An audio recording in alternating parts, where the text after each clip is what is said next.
Spotify is taking advantage of artists who don't know how to actually take advantage of Spotify. And so many artists actually quit after the first album because, quite frankly, the juice hasn't been worth the squeeze for quite some time. However, I know you got to start somewhere. And if you want to beat the powers that be at Spotify, then there's a secret weapon that you should know about, or rather a secret marketing tactic that I want to talk about coming up right here on the Music Money Makeover Show.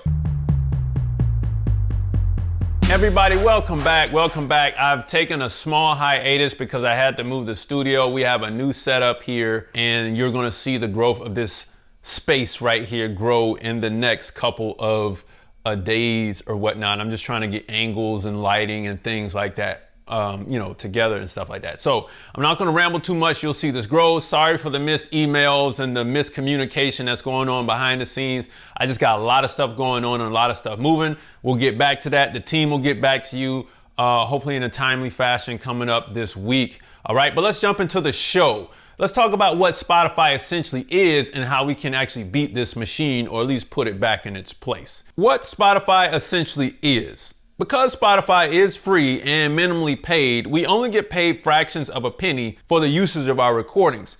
So therefore, their service should be treated as a promotional platform. Let that sink in. Let it sink in real quick, right? Their service should be treated as a promotional platform only. Why is this? Well, radio doesn't get to play the whole album because they have limited time slots, and it's sort of the same way with Spotify, sort of. Spotify is selective in their playlisting, and they have limited popular playlists. So therefore, they should be treated just like radio or back in the day with BET and MTV. Promotional platforms, or platforms that don't necessarily pay you huge amounts of money, should be used as such. It should be used to promote your product, but they should not be used to give away your product. So we've been dealing with this for quite some time, for so many years with Spotify, as this is what we're going to do. When iTunes left and all of the sources where people would pay for music, streaming became the thing. But because of the artists, and I don't want to jump ahead of myself, but because the artists were losing so much money, the labels were making so much on catalog music, including the current artists that are out now, it left a lot of independents looking, kind of sad out here. Like, how are we supposed to really make money and survive as an independent artist if we're depending on Spotify? Like, where does the savior come in with the music itself? Well, I don't want to jump the gun, but let's keep going here. We got to talk about single promotion. Independent musicians should use the DSPs as a platform to push their free samples, hear me out, or the singles, if you will. However, if you want to be more diabolical with your Spotify destruction, you can post snippets with a call to action that tell people where to go get the single, like Curtis King recently did in the past on his YouTube channel and his Instagram channel. You should go check it out. Though the latter defeats the purpose of single promotion, they both serve the same purposes of getting the fan and spectator to buy the album or EP as a whole. Again, Spotify is our promotional platform. And if we use it as such and we use it to promote our single, then that is all. I don't want to jump the gun. Again, I got so much in this video, but this is what Spotify will get. This is what the people will get. You see what I'm saying? And we begin to limit the beast, if you will, or at least one aspect of it. We get to limit one aspect of the beast. We get to take back our power and control the narrative, or the income, if you will, of where the money will flow from our fans to our pockets. You see what I'm saying? For those of you all who grew up in the CD and vinyl era, you know that we used to buy CD singles, cassette singles, vinyl singles. DJs would buy vinyl singles. Sometimes they'd buy, in the CDJ era, they'd buy the CD singles. We'd be passing out CD singles all the time. It was single promotion. That's what it was. That's what you got. And when it was time for the album, you would buy the album. The same thing goes here. Our savior is coming now, or at least one aspect of the savior is coming here to kind of quell the revolution that's happening. Now let's go deeper. Spectators get what they want. Spectators will get what they want, which is a single or the TikTok versions to make dances to. So when you think about it, this is really what the spectator wants, a little piece.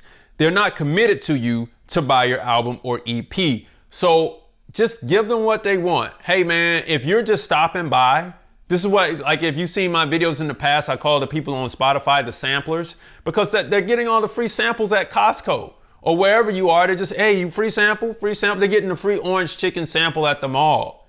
That's all they're doing, and they're getting full off of that, and they're never going to buy anything. So we give those people the single itself. Yeah, you can have the single. You can have the TikTok version. You can have the sped up, the slowed down, the VHS, the distorted, the club, all that stuff. You can have that mix. You can have all of that stuff. But when it comes time to get this album, you got to pay for the album. You see what I'm saying? So all that stuff will live on Spotify. This kind of quells Spotify, it tames Spotify and puts it back in place, and we can use it for what it's used for. Let's keep going. Now, how the indie musicians will destroy Spotify. That might be a little bit extreme, but it's a simple fact that if you give away everything for free, no revenue will be generated in order to keep the ecosystem going. That's a fact. The music ecosystem breaks down due to lack of adequate resources. So indies will remove music from Spotify and the likes thereof, leaving them with only the singles, like I just said.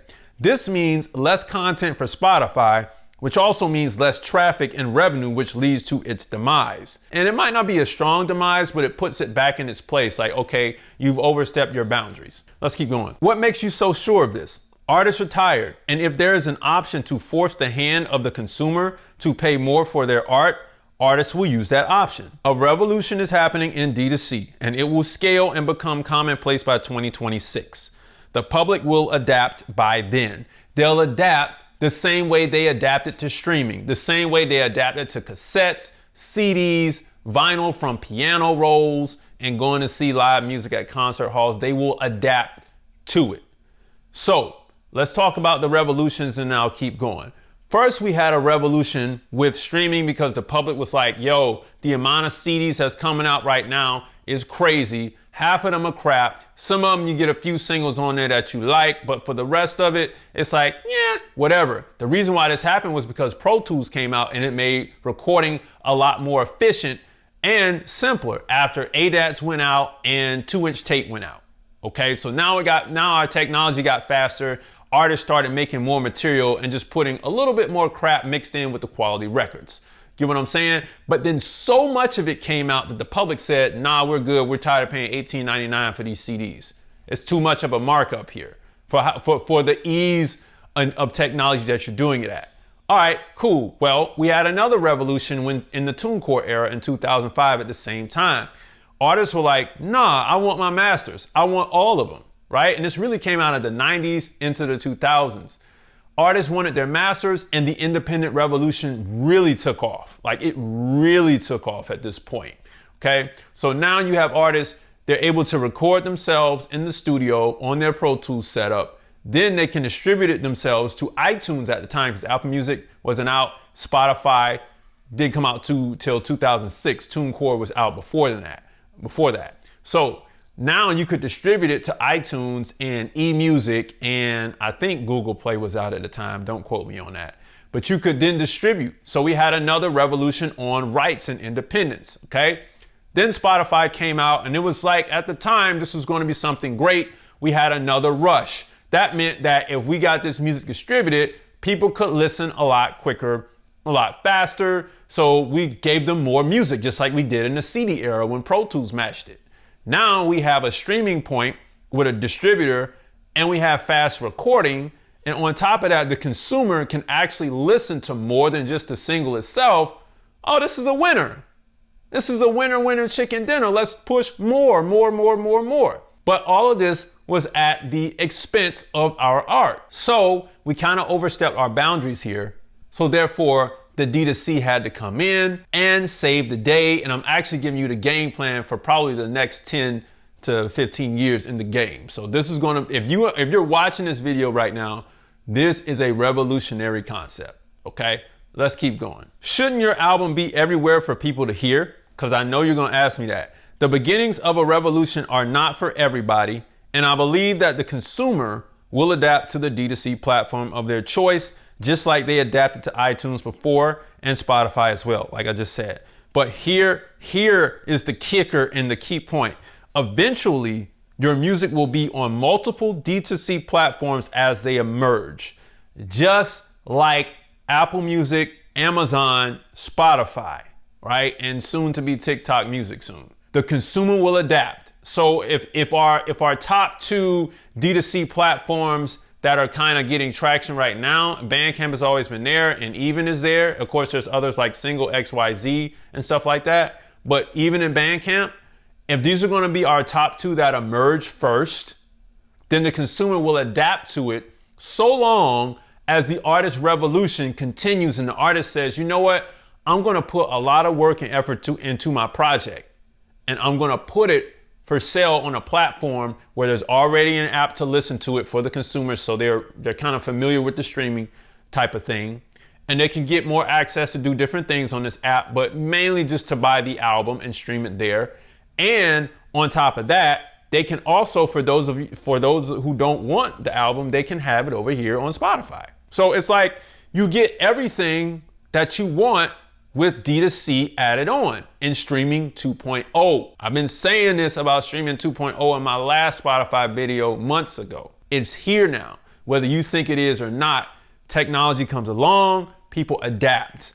Change is inevitable, it happens. So I knew something would come along to help us get back to a state of actually making some real cash flow. Let's keep going. Should I go D2C without a fan base? Using this method, you absolutely can. But I also want to say this, using this method, you're going to generate a lot of money, especially if your promo materials are really good for the social media networks and the single is really good for your promotional platforms like YouTube, Spotify, Apple Music, all that stuff. If that stuff is good, coupled with the frequency at which you put it out, then you should be able to generate a lot of cash flow, and you could be looking really, really nice as an independent artist out here.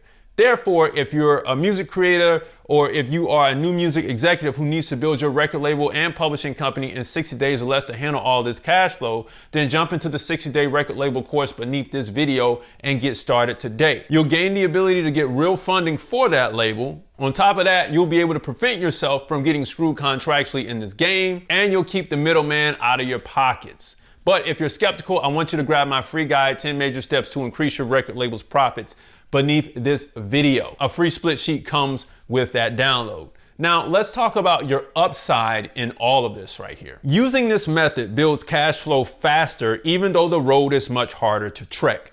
You'll find that as the money trickles in, you become more confident that your art was purchased for a fair price. And this is true. It is going to be harder for you to trek this road on the upside, but it's also more calculated too.